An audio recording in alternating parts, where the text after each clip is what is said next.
Halo Tretan UTM, kembali lagi di UTM Podcast bersama saya Maratu Soleha. Dan di podcast kali ini kita akan membahas tentang pertukaran mahasiswa merdeka.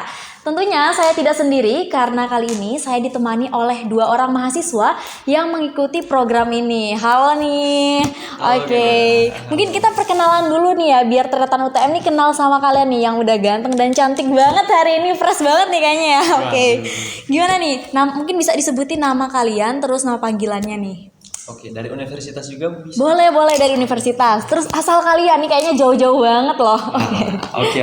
Ya, perkenalkan nama saya Joshua Yobol Balamu. Saya dari Universitas Samratulangi, Sulawesi Utara, di Manado ya Pak, cukup jauh dari jauh sini, banak. Udah 3 jam perjalanan kalau pesawat itu, Pak. Udah di luar Pulau Jawa nih teman-teman. Iya. Terus, nama panggilannya mungkin ya? Joshua, bisa dipanggil Joshua. Kak Joshua. Oke, next.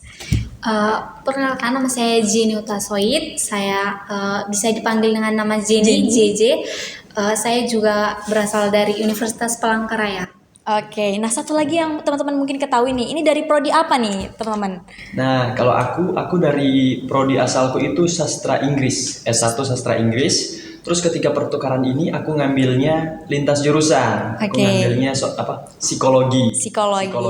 Udah beda banget ini ya rananya. Lalu yang Mbak Jenny nih? Kalau saya jurusan sosiologi, dan di PMM UTM kali ini saya tetap mengambil jurusan sosiologi karena biar di saat pengkonversiannya tetap mudah, tidak menyusahkan. Tidak menyusahkan dosen di sana dan sini juga. Karena mata kuliahnya tetap berkesinambungan gitu ya. Kalau nggak lintas jurusan gitu teman-teman. Mungkin teman-teman ini udah kenal nih sama dua kakak yang ganteng dan cantik banget hari ini. Oke, karena podcast kali ini kita akan berbicara tentang pertukaran mahasiswa merdeka.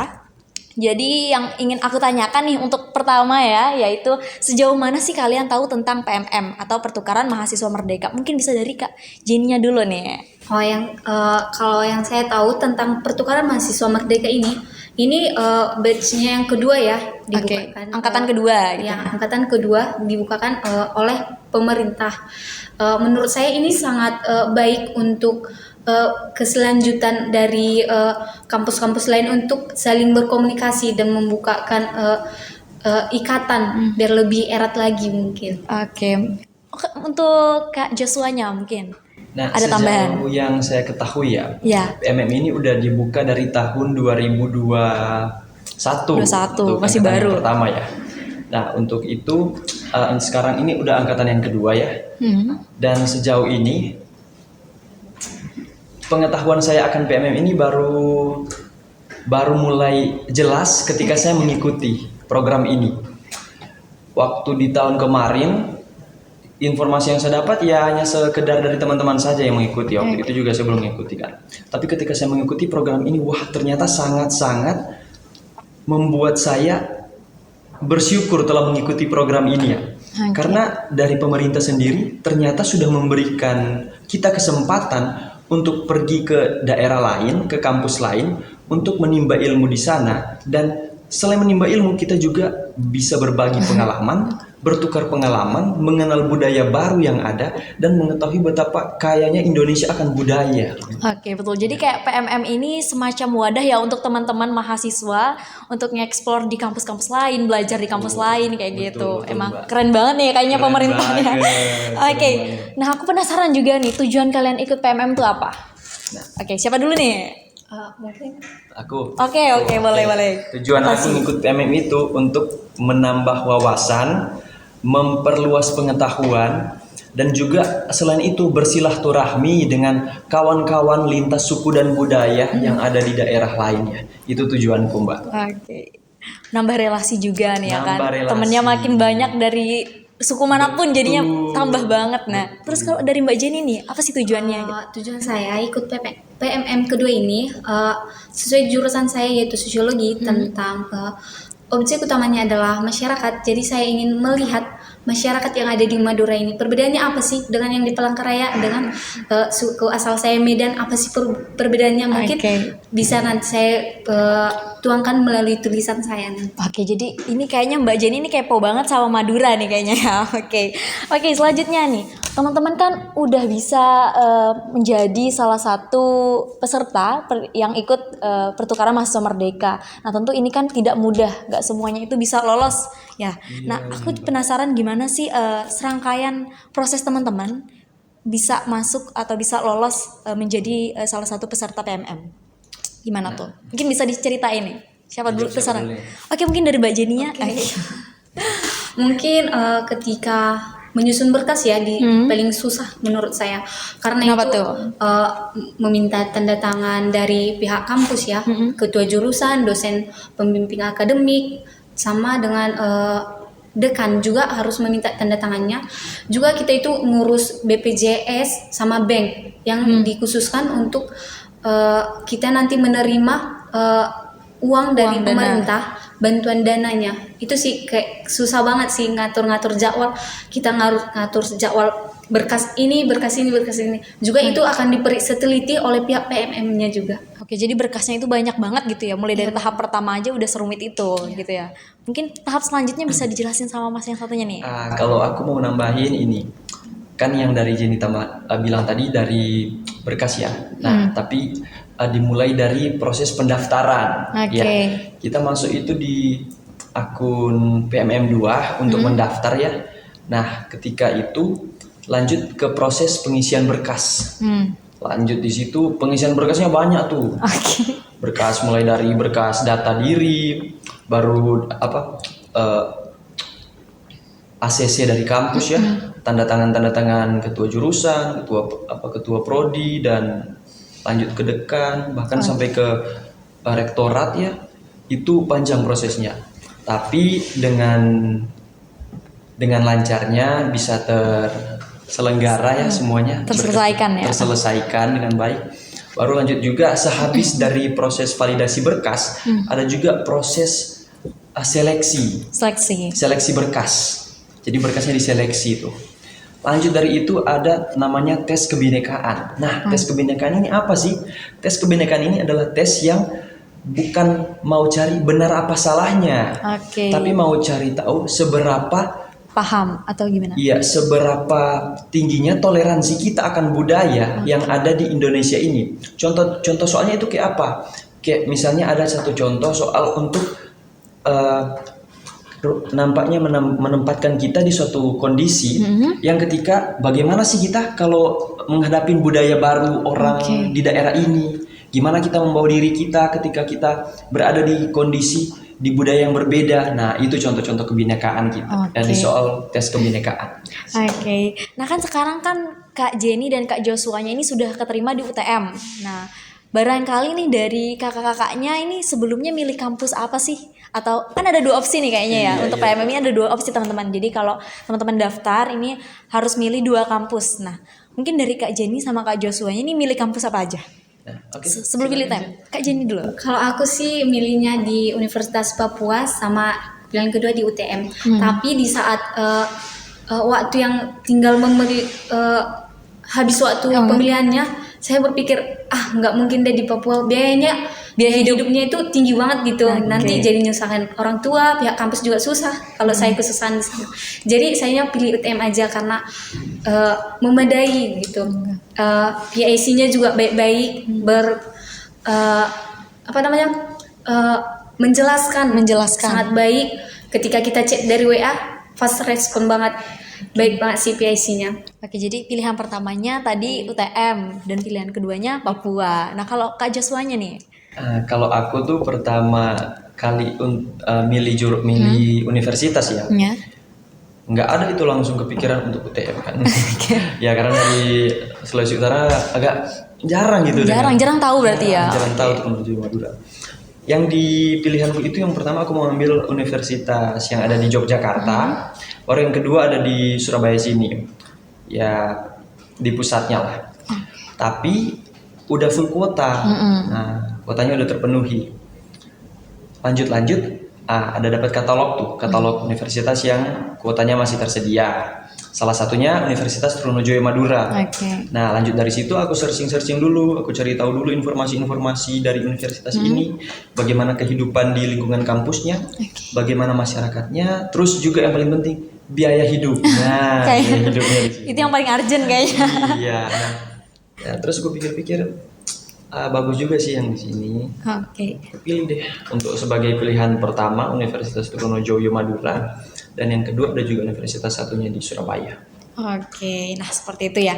Nah, yang aku pertanyakan lagi adalah kenapa sih kalian milih UTM? Mungkin bisa lebih diperjelas nih dari Kak Joshua-nya dulu ya. Kenapa harus UTM gitu? Dari sekian banyaknya kampus gitu.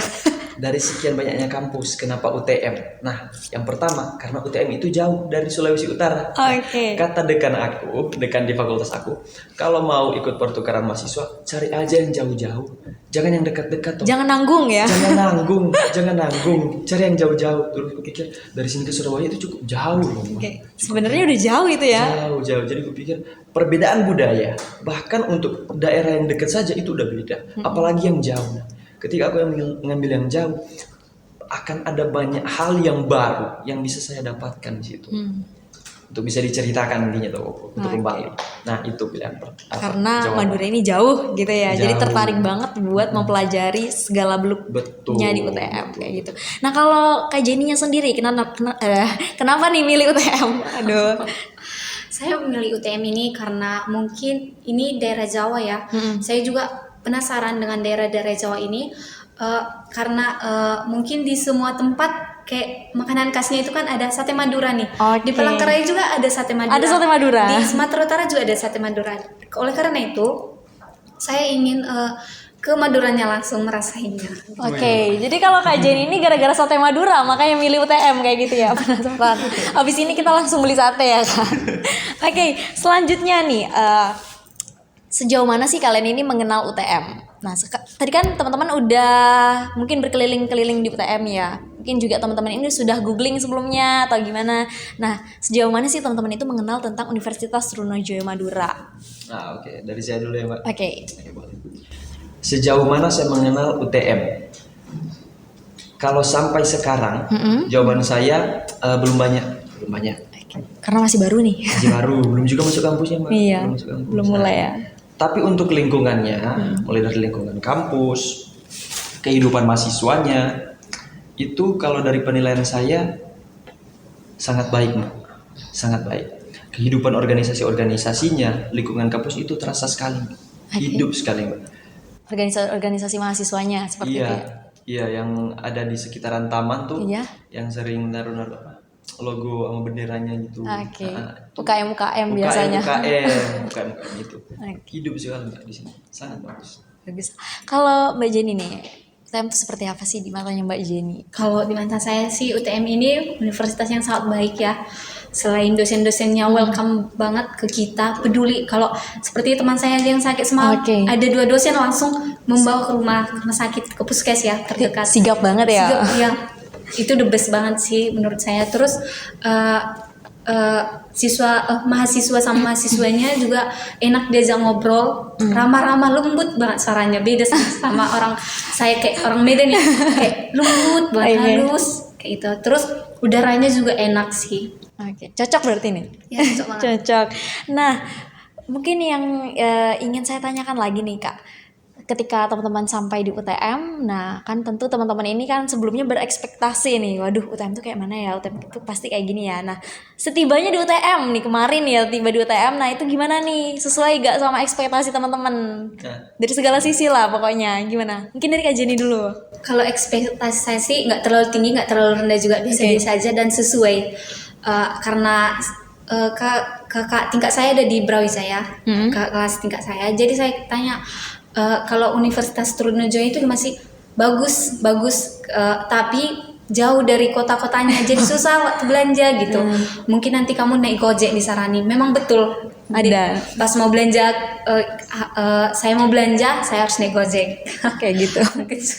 Karena kita nggak di kota banget posisinya kayak gitu ya. Nah kalau Kak Joshua-nya nih, ekspektasi sama realitanya ketika sampai di UTM. Nah, oke. Sebenarnya saya orangnya nggak suka ekspektasi tinggi ya, Mbak. Jadi saya googling aja dulu waktu mau cari informasi tentang UTM ini. Saya lihat di YouTube dan saya baca-baca informasinya juga. Ya, ternyata waktu saya tiba itu di luar dari apa yang saya lihat nih di YouTube. Artinya lebih bagus ternyata kehidupan yang ada di UTM ini, mulai dari kehidupan yang ada di, bukan kehidupannya, masyarakatnya sekitarnya, ada yang juga di dalam kampusnya, itu ternyata nggak dijelasin di video-video yang saya nonton. Yang di YouTube ya. Iya, ternyata lebih enak tuh, lebih bagus daripada yang saya nonton. Jadi bagus sekali sih. Iya, karena kalau biasanya ya yang di video YouTube itu ya udah tahun-tahun yang lalu gitu, udah lama, udah nggak upgrade. Nah kalau sekarang ya udah berkembang banget gitu, udah agak beda lah ya. Nah teman-teman ya, perbedaan kampus UTM sama kampus kalian itu, kampus Palangkaraya ya, sama kampusnya Mas, itu gimana nih perbedaannya? Mungkin dari organisasinya lebih banyak yang mana, atau bangunannya atau suasananya itu seperti apa perbedaannya? Pasti nggak tentu sama kan, ada perbedaannya. Apa tuh? Siapa dulu?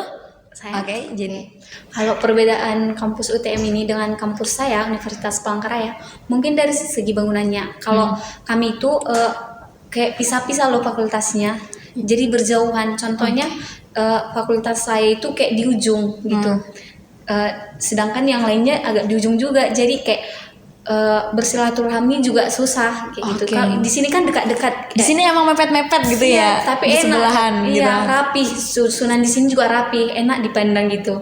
Kayak healing juga di sini bisa. Oke, perbedaan lainnya? San juga. Kalau di mungkin perbedaannya di apa ya? Di mahasiswanya. Di Kenapa sini tuh? mungkin mahasiswanya lebih kayak lebih sopan dan rapi-rapi sih. Kayak saya lihat kayak di sini lebih mayoritasnya Islam ya. Iya, memang. Iya sih, kayak bangun jam-jam berapa masih pagi-pagi udah banyak gitu lewat. Iya. Kalau di universitas saya sih mungkin agak lebih Oke. lambat ya. Bangunnya kayak gitu. Kalau Kak Joshua nih, perbedaan kampusnya sama UTM tuh apa? Oke, perbedaan ya. Kalau aku mau bahas dari perbedaan bangunan ya otomatis udah berbeda ya. Kalau dari UTM ini bangunannya lebih tertata, tersusun rapi. Karena kalau kata mentorku itu katanya berdasarkan ini bangunannya ya. Pola bangunannya berdasarkan rumah adat Madura ya susunannya ya. Nah, kalau di kampus aku ya bangunannya juga tertata, tetapi untuk beberapa fakultas itu berada di daerah yang agak di luar sedikit ya. Nggak jauh-jauh amat lah, cuma berbeda-beda sedikit. Untuk ini juga, aku juga suka sama taman yang di depan rektorat itu. Oke, taman Ya, kampus. taman kampus itu menurutku itu suatu tempat yang disediakan dari pihak universitas untuk mahasiswanya, Iya, betul. dimana yang aku perhatikan nggak ada kursi sama bangkunya. Iya, Ya, kita jadi lesehan di sana. lesehan. Jadi semuanya itu kayak lesehan aja gitu loh. Kayak santai banget, santai becek banget. ya? Iya. Mungkin nggak tahu ya kalau musim penghujan ya. Kayaknya becek sih. Ya becek sih. Tapi Becek. kalau untuk musim panas kayak gini ya enak aja gitu loh, lihat adem gitu lihat. Ya, karena juga di taman kampus ini banyak pohon-pohon nih, emang sengaja ditanam Iya, gitu ya. Jadi emang sengaja teman-teman yang ngumpul-ngumpul, duduk-duduk tuh nggak bakal kepanasan gitu ya. Banyak pohonnya kayak gitu. Mungkin perbedaan lainnya ada lagi atau sudah?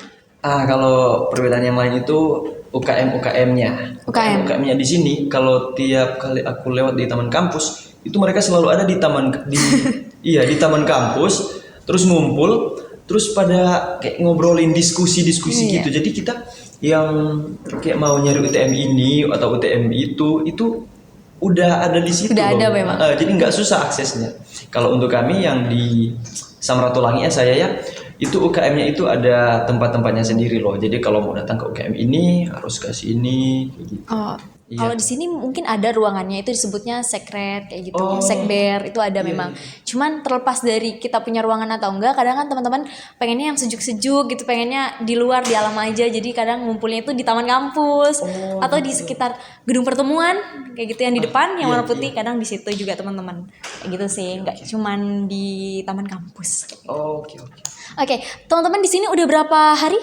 5. 5 hari. Nah, persiapan sebelum berangkat ke sini tuh kayak mana nih? Oke, Mbak. Oke. Mungkin persiapan C lebih banyak ya. Oke, kayaknya lebih repot kalau cewek ya. Pas Gimana saya tuh? aja itu kayak beranak-anak. Oke, wajar ya wajar. Ya, kalau Kalau persiapan sih baju ya, baju kuliah, baju tidur, baju healing juga karena mode Nusantara kita kan nanti pergi jalan-jalan kan, jadi menyesuaikan outfitnya. Jangan lupa fashionnya ya. Iya, ya. Terus sepatu juga harus banyak nih cewek nih. Nah, baju ini cocok ke sepatu mana gitu. Terus skincare-nya juga, gosokan juga kan harus rapi ya, karena malas laundry jauh kan. Jadi gosokan, catokan banyak deh. Banyak kalau cewek lebih repot nah. Laptop juga jangan lupa karena itu paling penting di dunia perkuliahan sih. Oke. Kalau Kak Joshua-nya nih, apa aja sih yang dipersiapin sebelum berangkat dari daerahnya ke Madura nih? Nah, persiapanku sebelum berangkat itu juga udah termasuk di berkas-berkas PMM aja sih. Berkas seperti berkas kesehatan, BPJS. Paling penting ya kayaknya itu ya. Iya, apa rekening bank, udah aktif atau enggak atau belum. Lah baru lanjut ke ini sih, pakaian-pakaian, kebutuhan-kebutuhan kampus lah. Pakaian kampus dan laptop juga. Ya nggak banyak-banyak amat lah waktu aku timbang itu 9 kilo doang. 9 kilo. 9 kilo doang kopernya. Iya, kalau Jenny kayaknya lebih dari 10 nih. Oke, kayak gitu ya. Nah, sebelum teman-teman berangkat nih, pasti kan harus ngabarin dulu ke orang tua nih kalau saya ini harus pergi ke Madura nih, keluar pulau istilahnya kayak gitu ya. Nah, gimana sih support kalian, support keluarga kalian kalau kalian itu ternyata harus pergi dari rumah kayak gitu sementara waktu? Gimana support orang tuanya atau keluarga lainnya? Oh, kalau aku sih udah biasa ya. Udah biasa? Udah biasa jauh dari orang tua. Kalau saya kan SMA udah keluar dari daerah saya sendiri, kuliah udah di Palangkaraya. Jadi kesini, Ma aku mau ikut pertukaran mahasiswa nih, katanya. Mau kemana? Nah, aku mau ke Papua, jangan jauh-jauh dulu. Terus aku pilih kesini juga sih, ke Jawa Timur aja sih, dekat. Terus ada keluarga juga kan di Semarang, jadi kalau apa kenapa-napa bisa lebih dekat kan. Ya nanti HP-nya jangan sampai mati gitu, terus diisi paket pulsa gitu. Oke, jadi orang tuanya sangat support sekali nih ketika Kak Jenny-nya mau daftar di UTM kayak gitu ya. Kalau supportnya orang tua Kak Joshua gimana? Support orang tua saya itu sangat antusias ya, karena semenjak saya sekolah gitu selalu bareng-bareng orang tua gitu, jadi Anak mami. nggak pernah gitu aku jauhan dari orang tua kalau beda pulau gitu. Ketika aku kasih tahu ke ibu ya, ke ibu saya, Mah aku lolos ini loh, lolos program pertukaran mahasiswa. Orang tua saya sangat antusias. Dia bilang, wah bagus itu bagus.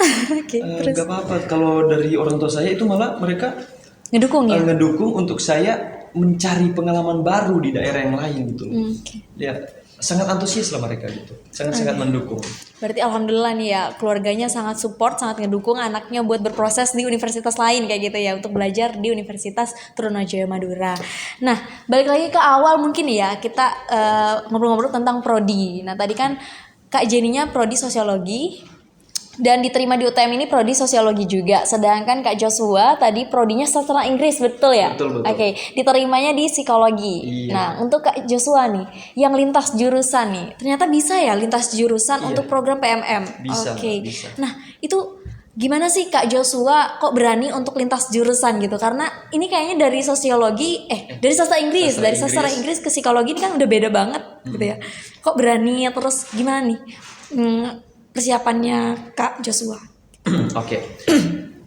Kenapa saya berani? Karena itu hal yang disarankan dari Pak Menteri, Pak Nadiem. Kalau kata Pak Nadiem, di satu bidang pekerjaan itu enggak 100% hanya satu bidang ilmu yang dipakai, yang diterapkan.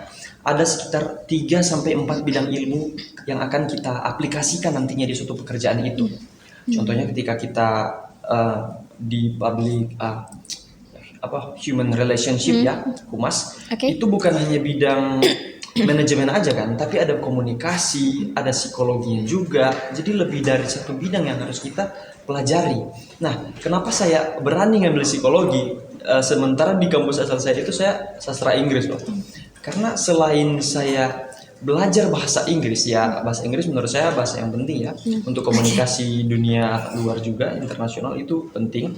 Terus lanjut di sini psikologi, karena selain komunikasi bahasa, saya juga ingin mempelajari tentang manusia, bagaimana pola pikirnya, sehingga membentuk kondisi psikologisnya. Itu menurut saya hal yang menarik untuk dipelajari dan hal yang sangat bermanfaat untuk bisa membantu saya di dalam bidang pekerjaan saya nantinya. Oke, seperti itu. Nah, sedangkan Kak Jenny-nya ini kan nggak lintas jurusan, tetap sosiologi. Nah, mungkin alasannya Kak Jenny ini kenapa sih harus tetap milih sosiologi? Gitu. Mungkin saya tetap memilih sosiologi karena lebih mudah mengkonversikannya. Oke. Kedua karena saya dapat beasiswa, jadi kayak ngebut SKS juga nanti biar Oke. nggak ketinggalan Nggak ketinggalan juga. SKS. Ya, biar kayak stop beasiswanya, saya juga udah lulus, itu saja sih. Menyesuaikan aja gitu. Oke, menyesuaikan aja yang muda-muda aja ya. Oke. Yang penting SKS terpenuhi kayak gitu ya. Oke, selanjutnya nih, kan teman-teman ini udah jauh-jauh ya. Tadi ada yang dari Medan, dari Manado ya kan, sudah ke sini. Nah, apa sih yang pengen kalian ketahui tentang UTM atau Madura lah gitu. Apa sih yang pengen kalian ketahui? Mungkin dari Kak Joshua-nya dulu. Nah, yang saya ingin ketahui ya Mbak, yang pertama itu budayanya bisa termasuk kuliner, bisa termasuk adatnya, tempat-tempat wisatanya.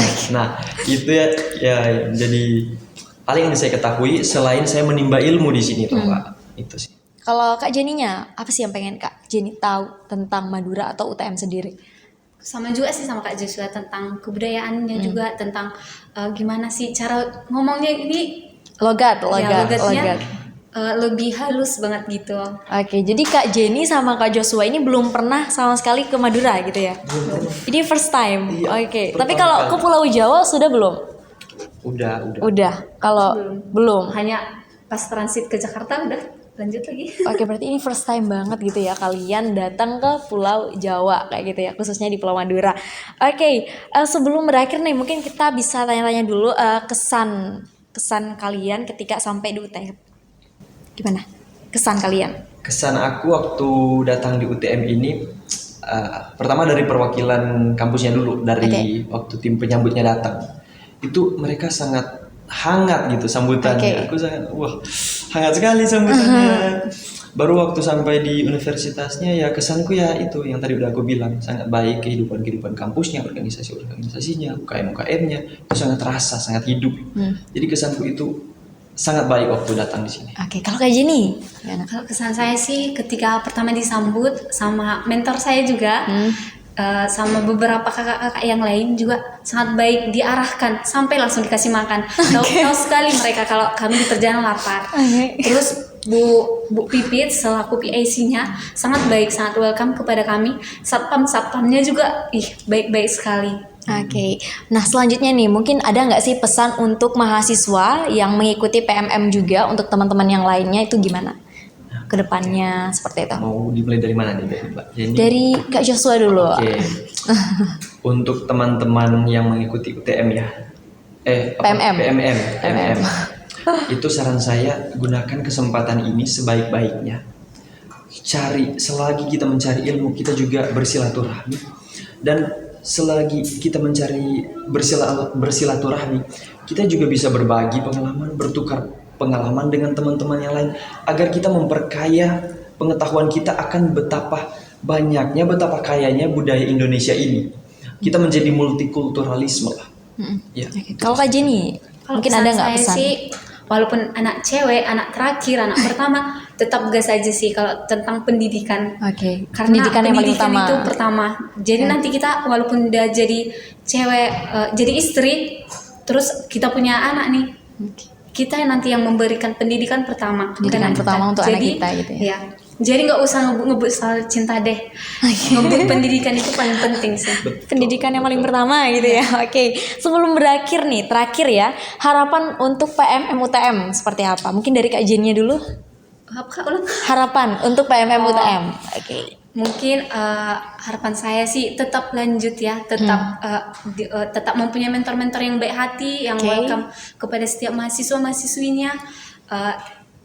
Yang saya harapkan juga semoga yang sudah menyambut kami dengan baik, semoga diberikan panjang umur, rezeki, amin.